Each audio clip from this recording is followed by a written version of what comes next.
सभी को जय मसीह की मित्रों। क्या आपको प्रार्थना में नींद आती है? क्या आपको बाइबल पढ़ते हुए नींद महसूस होती है? क्या वचन समझ में नहीं आते? क्या आप आलसीपन महसूस करते हैं? क्या प्रार्थना के दौरान आपका मन इधर उधर भटकने लगता है? अगर इनमें से कोई भी समस्या आपके साथ है, तो इस वीडियो को अंत तक जरूर देखें। आज मैं इन सभी सवालों के उत्तर दूंगा। इस वीडियो को पूरा देखिए, एक लाइक जरूर करें, शेयर करें और सब्सक्राइब करके घंटी का चिन्ह दबा दें, ताकि आने वाली सभी वीडियोस आप सबसे पहले देख सकें। तो चलिए आज की वीडियो शुरू करते हैं।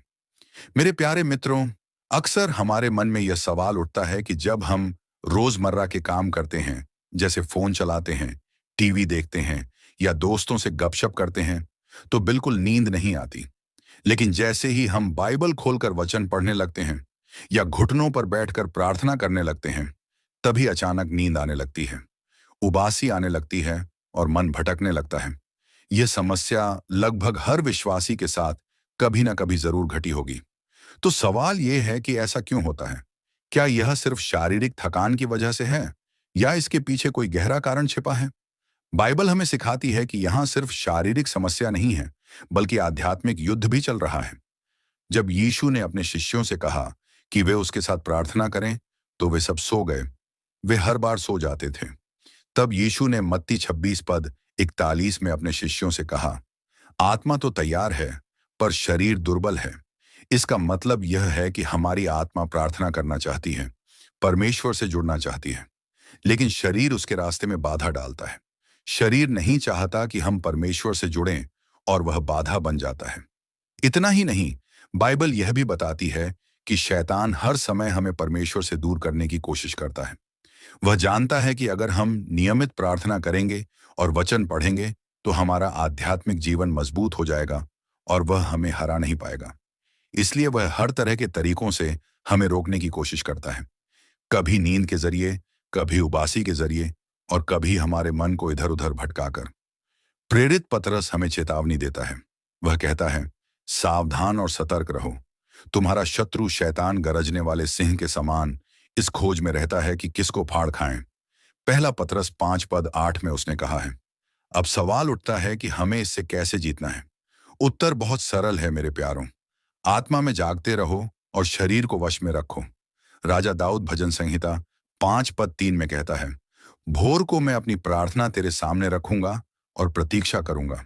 यानी उसने समय निकाला, अपने मन को अनुशासन में लाया और परमेश्वर की उपस्थिति को पहला स्थान दिया। अगर हम ये 3 बातें अपनाएं, तो सच में हम अपनी आध्यात्मिक कमजोरियों से बाहर आ सकते हैं। यीशु मसीह भी क्या करते थे? सुबह 3 बजे उठकर प्रार्थना करते थे। राजा दाऊद भी क्या करते थे? भोर को सुबह उठकर प्रार्थना करते थे। अपने शरीर को तैयार करते थे, उठते थे और अनुशासन में लाते थे। शरीर आलस की ओर भागता था, लेकिन राजा दाऊद आत्मा के द्वारा शरीर को नियंत्रित करते थे और पहला स्थान परमेश्वर को देते थे। हमें भी यही करना है। प्यारे मित्रों, ये समझना बहुत जरूरी है कि वचन पढ़ना और प्रार्थना करना सिर्फ एक धार्मिक आदत नहीं है। ये कोई रस्म नहीं है कि हाँ, सब कर रहे हैं तो हम भी करेंगे। सब आराधना कर रहे हैं, सब बाइबल पढ़ रहे हैं, तो मैं भी पढ़ लूंगा। ऐसा नहीं है, बल्कि यह हमारी आत्मा का भोजन है। ये सबसे जरूरी है। आप जब सुबह उठते हो, तो नाश्ता तो करना ही पड़ता है। आप जब रात को सोने से पहले डिनर करते हो, तो वह जरूरी होता है। नहीं करोगे तो नींद नहीं आएगी। तो आप अपनी आत्मा को भूखा कैसे सुला सकते हो? इसलिए प्रार्थना और वचन पढ़ना, यह आपकी आत्मा का भोजन है। जब हम शरीर को भोजन नहीं देते, तो वह कमजोर हो जाता है। उसी तरह जब हम आत्मा को वचन और प्रार्थना का भोजन नहीं देते, तो आत्मा कमजोर हो जाती है। और यही कारण है कि शैतान हमें इस भोजन से दूर रखना चाहता है। इसलिए जब भी आपको लगे कि प्रार्थना के समय नींद आ रही है या वचन पढ़ते हुए मन भटक रहा है, तो इसे हल्के में न लें। यहाँ आध्यात्मिक युद्ध है। पवित्र आत्मा से सहायता मांगने का समय है। हमें अपने मन को अनुशासित रखना है और जागते रहना है। जब हम अपनी आत्मा और शरीर को नियंत्रण में रखकर प्रार्थना और वचन में लगे रहेंगे, तब हम धीरे धीरे देखेंगे कि हमारी आत्मा हमारे शरीर के आलस, उबासी और नींद पर नियंत्रण कर रही है और शैतान की चाल निष्फल हो जाएगी। वह हार जाएगा और फिर आपके पीछे नहीं आएगा। क्या आपने कभी महसूस किया है कि जैसे ही आप बाइबल पढ़ने बैठते हो या प्रार्थना करने लगते हो, अचानक नींद आने लगती है, आंखें झपकने लगती हैं और मन भटक जाता है? ये क्यों होता है? क्या ये सिर्फ थकान है या इसके पीछे कोई आध्यात्मिक कारण भी छिपा है? आज हम बाइबल से जानेंगे कि प्रार्थना और वचन पढ़ते समय नींद क्यों आती है और इसे कैसे जीत सकते हैं। तो वीडियो को अंत तक जरूर देखें, क्योंकि आज का यह संदेश आपके आध्यात्मिक जीवन को बदल सकता है। और इस वीडियो के अंत में मैं आपके लिए प्रार्थना और कुछ वचनों के साथ घोषणा करूंगा। तो प्लीज सभी इस वीडियो को अंत तक जरूर देखें। पहला बिंदु है शरीर की दुर्बलता। मत्ती 26 पद 41 में लिखा है, जागते रहो और प्रार्थना करो कि तुम परीक्षा में न पड़ो। आत्मा तो तैयार है पर शरीर दुर्बल है। ये बिल्कुल सही है मेरे प्यारों। हमारी आत्मा तैयार है। हम चाहते हैं कि आत्मा में प्रार्थना करते रहें, आराधना करते रहें और सारी रात सारा दिन लगे रहें। लेकिन हमारा शरीर जवाब दे देता है। शरीर कमजोर है, इसलिए वह हमें रोकता है और इसी कारण हम परीक्षा में पड़ जाते हैं, प्रार्थना नहीं कर पाते और सो जाते हैं। जब यीशु ने गतसमनी के बाग में अपने शिष्यों से प्रार्थना करने को कहा, तो वे बार बार सो गए थे। आपको पता हो तो जब आपने वीडियो देखी होगी यीशु मसीह की, जब यीशु मसीह गतसमनी के बाग में प्रार्थना करने गए, तो अपने शिष्यों यूहन्ना, याकूब और पतरस को साथ ले गए। तीनों को साथ ले गए और उनसे बोले कि तुम जागते रहो, मैं प्रार्थना करने जा रहा हूं। तो जैसे ही यीशु मसीह प्रार्थना करने गए, आंखें बंद की और परमेश्वर से बात की, तुरंत पतरस, यूहन्ना, याकूब तीनों को नींद आ गई। तीनों सो गए, जागे ही नहीं। और यीशु मसीह जब 1 घंटे बाद प्रार्थना करके लौटे, तो यीशु ने उनसे कहा, क्या तुम मेरे साथ 1 घंटे भी जाग न सके? तो कहने का मतलब यह है कि कुछ बातें ही वे सुन पाए और जो बातें लिखी गईं। लेकिन 1 घंटे के अंदर यीशु मसीह ने पिता से कितनी सारी बातें की होंगी, वे नहीं सुन पाए, इसलिए वे लिखी भी नहीं गईं। ठीक है, तो इसलिए हमें जागते रहना है। हम बहुत कुछ खो सकते हैं अगर हम जागेंगे नहीं। इसलिए शरीर तो हमारा दुर्बल है, लेकिन आत्मा तैयार है। तो शरीर को आत्मा के द्वारा नियंत्रित करना है मेरे प्यारों। दूसरा बिंदु है शैतान की चाल। आध्यात्मिक युद्ध में वह हमें फंसाने की कोशिश करता है। बाइबल कहती है कि शैतान नहीं चाहता कि हम प्रार्थना और वचन में समय बिताएं, क्योंकि शैतान जानता है कि प्रार्थना और वचन ही हमें आध्यात्मिक शक्ति देते हैं, परमेश्वर की उपस्थिति से जोड़ते हैं। पहला पतरस 5 पद 8 में भी लिखा है, सावधान और सतर्क रहो, तुम्हारा शत्रु शैतान गरजने वाले सिंह के समान इस खोज में रहता है कि किसको फाड़ खाएं। इसलिए मेरे प्यारों, जब भी हम प्रार्थना करने बैठते हैं तो शैतान हमें विचलित करने लगता है और यह बलवान हो जाएगा, मजबूत हो जाएगा और एक आत्मा मेरे हाथों से छूट जाएगी। इसलिए शैतान बार बार आपके जीवन में प्रार्थना के समय, बाइबल पढ़ने के समय नींद लेकर आएगा और आपको आलस से भर देगा। आपका शरीर कठोर हो जाएगा और आपकी आत्मा तो चाहती है कि मैं प्रार्थना करूं, लेकिन शरीर काम नहीं करेगा। यही है शैतान की योजना। आपको इसका सामना करना है, विरोध करना है। तीसरा बिंदु है मन का अनियंत्रित रहना। अनुशासन की कमी जब हमारे अंदर होती है तो नींद आती है। शैतान इसका फायदा उठाता है। राजा दाऊद कहता है, भजन संहिता 5 पद 3 में, हे यहोवा, भोर को तू मेरी बात सुनेगा। भोर को मैं अपनी प्रार्थना तेरे सामने रखूंगा और प्रतीक्षा करूंगा। यानी हमें अपने मन को अनुशासन में लाना होगा। जिस वक्त कोई भी नहीं जागता, उस समय हमें जागना पड़ेगा। जिस वक्त सारी दुनिया सो रही है, हमें उस समय जागना पड़ेगा, चाहे सुबह का समय हो या रात का। आधी रात को जागो, आधी रात को प्रार्थना करो। 3 बजे अगर उठ सकते हो तो 3 से 6 बजे के बीच प्रार्थना शुरू करो। आप देखोगे कि आपके शरीर के अंदर से दुष्ट आत्माएं निकलकर भागेंगी और तुम आजाद हो जाओगे। भोर को राजा दाऊद कहता है कि मैं भोर को उठूंगा, क्योंकि ज्यादातर लोग भोर को नहीं उठ पाते और उठते हैं तो अपने कामों में व्यर्थ कर देते हैं। इसलिए मेरे प्यारों, राजा दाऊद कहता है कि आप भी अपनी देह को नियंत्रित करो, आत्मा के द्वारा, और अपने आप को अनुशासित में लाओ। तो इसी कारण हमारा शरीर हमारी आत्मा को कंट्रोल कर लेता है। हमें शरीर को नियंत्रित करना है, न कि आत्मा को। जब अनुशासन की कमी होती है तो हम प्रार्थना जब भी करेंगे, मजबूत प्रार्थना देंगे, किसी भी समय जब भी हम करेंगे, तो शैतान क्या करेगा? आसानी से आएगा और हमारा ध्यान भटकाएगा। वह नींद लेकर आएगा और आलस को लेकर आएगा, और हम बाइबल पढ़ना, वचन पढ़ना, प्रार्थना करना छोड़ देंगे और सो जाएंगे। चौथा बिंदु है वचन और प्रार्थना, आध्यात्मिक भोजन। इस बात को जिस दिन आप समझ जाओगे, उस दिन आप एक दिन भी बिना वचन पढ़े, बिना प्रार्थना किए नहीं जाओगे, नहीं सोओगे। वचन और प्रार्थना क्या है? आध्यात्मिक भोजन है। जैसे शरीर की भूख भोजन से पूरी होती है, वैसे ही आत्मा की भूख वचन और प्रार्थना से पूरी होती है। जैसे मत्ती 4:4 में लिखा है, मनुष्य केवल रोटी ही से नहीं, परंतु परमेश्वर के मुख से निकले हुए हर एक वचन से जीवित रहेगा। यह बात बाइबल के वचन से निकली है, परमेश्वर के मुख से। आपका शरीर बिना रोटी के एक दिन रह सकता है, 2 दिन रह सकता है, लेकिन आपकी आत्मा बिना वचन के, बिना परमेश्वर के मुख से निकले वचन के जीवित नहीं रह सकती। अगर आपकी आत्मा को जीवित रखना है, तो परमेश्वर के वचनों को सुनना पड़ेगा, आत्मा को सुनना पड़ेगा, तभी आत्मा मजबूत बनी रहेगी। अगर वचन सुनना बंद कर दिया, तो जैसे शरीर कमजोर हो जाता है और मर जाता है, वैसे ही आत्मा भी कमजोर पड़ जाएगी और मर जाएगी। जब आत्मा भूखी होती है और हम वचन पढ़ते हैं, तब शैतान हमें क्या लेकर आता है?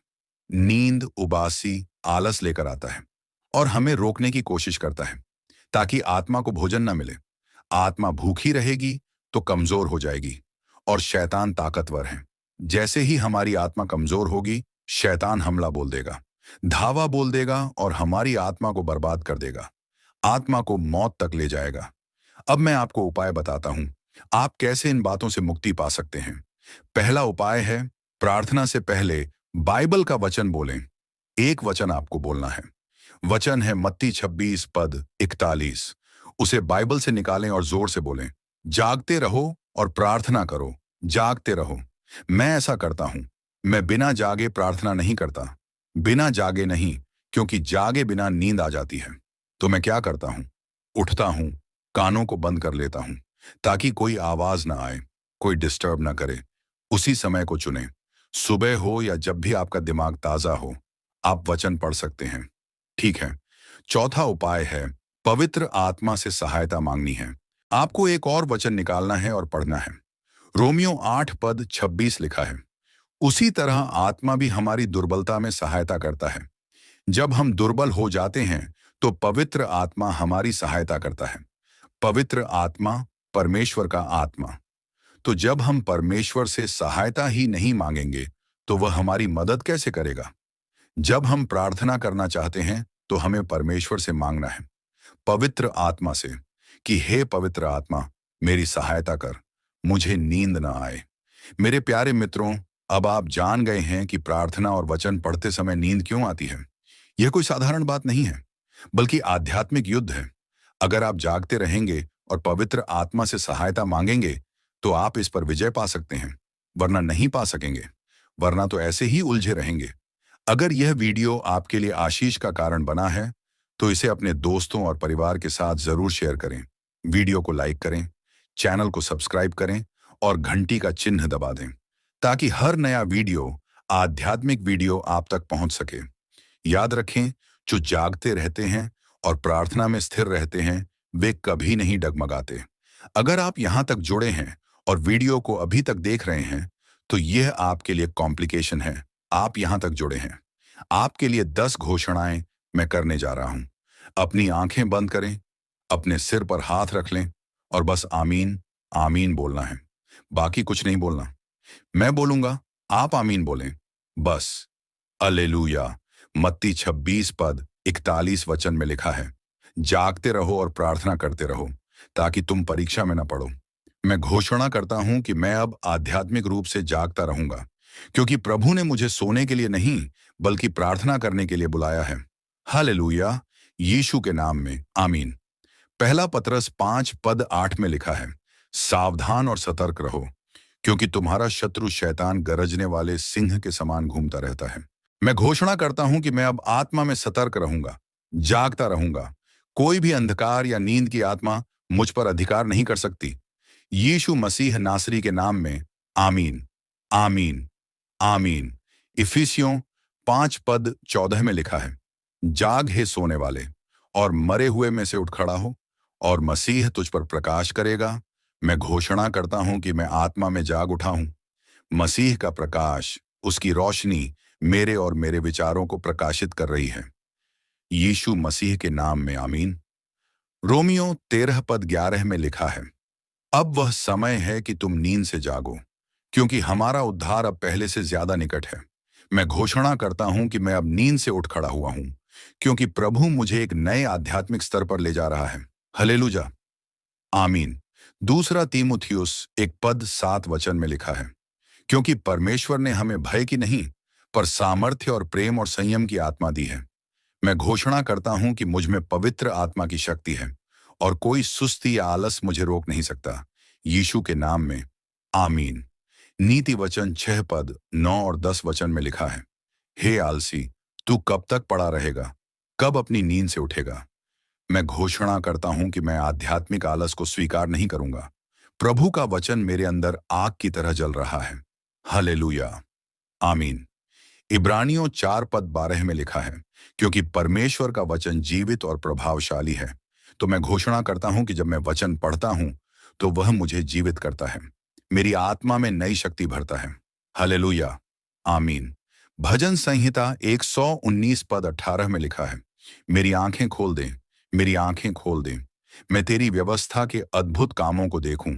आज मैं घोषणा करता हूं, हे प्रभु, मेरी आध्यात्मिक आंखें खोल दें, ताकि मैं तेरे वचन की गहराई को जागते हुए देख सकूं। जाग कर। भजन संहिता 63 पद 6 में लिखा है, इसीलिए हम औरों के समान सोते न रहें, परंतु जागते और सतर्क रहें। मैं घोषणा करता हूं कि मैं आत्मा में जागा हूं। मेरे भीतर अब प्रार्थना की आग प्रज्वलित जल रही है। कोई भी नींद की आत्मा अब मुझ पर प्रभाव नहीं करेगी, यीशु मसीह के नाम में। हालेलुया, आमीन। मैं सोने के लिए नहीं, बल्कि प्रभु की उपस्थिति में जीने के लिए बुलाया गया हूं। मेरे मन, शरीर और आत्मा पर अब पवित्र आत्मा की शक्ति उद्धार चुकी है। मैं विश्वास के साथ घोषणा करता हूं, यीशु मसीह के नाम में, अपने ऊपर, अपने परिवार के ऊपर, अपनी कलीसिया के ऊपर और सब लोगों के ऊपर, सब सुनने वालों के ऊपर करता हूं, यीशु मसीह नासरी के नाम से। सब बोलेंगे आमीन, आमीन, आमीन। हालेलुया। प्रभु आपको आशीष दे, ब्लेस करे, सबको प्रभु ब्लेस करे। हालेलुया। और अगर आपको यह वीडियो पसंद आया है तो प्लीज वीडियो को लाइक करें, शेयर करें, चैनल को सब्सक्राइब करके घंटी का चिन्ह दबा दें, ताकि आने वाली सभी वीडियोस आप सबसे पहले देख सकें। प्रभु आपको आशीष दें, ब्लेस करें। सभी को जय यीशु मसीह की।